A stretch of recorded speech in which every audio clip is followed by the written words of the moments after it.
உறவுகளோடு நாங்கள் சேர்ந்து நிற்கின்றோம். எங்களுடைய ஆதரவை மன்னார் மக்களுக்கு தெரிவிக்கின்றோம். மக்களுடைய கோரிக்கை ஈடேறுகின்ற வரை நாங்கள் எங்களுடைய ஆதரவை அவர்களுக்கு கொடுப்போம். எங்களை மன்னார் மக்கள் இல்லை, இலங்கை வாழ் தமிழ் மக்களுக்கு நான் முக்கியமாக சொல்கிறேன், நீங்கள் எந்த ஒரு உணர்வுபூர்வமான உரிமைக்கான எந்தவித போராட்டங்கள் என்றாலும் அரசாங்கத்தை எதிர்த்தோ சிங்களத்தை எதிர்த்தோ நீங்கள் உங்களுக்காக போராடுங்க, நாங்கள் எங்களுக்காக தான் போராடணும்.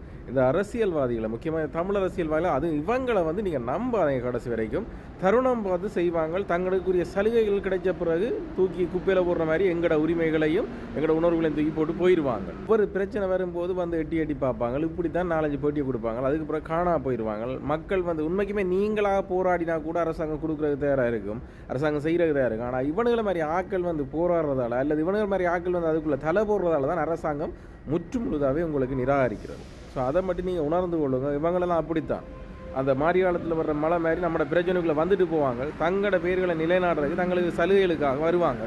கிடைச்ச வழியோட உங்களோட பிரச்சனையை தூக்கி ஒட்டியடியாக குப்பை தொட்டியில் போடுற மாதிரி போட்டுட்டு போயிடுவாங்க. அதை மட்டும் நீங்கள் ஞாபகம் வச்சுக்கணும். உங்களுக்கு ஏற்கனவே நான் நிறைய தரம் சொல்லியிருக்கிறேன், அனுபவிச்ச நீங்கள் மக்கள் உணர்ந்து இப்போ புரிஞ்சுதான் நடக்கிறீங்க. எல்லா விஷயத்துலேயும் அரசியல்வாதிகளை உள்ள எடுக்காதீங்க.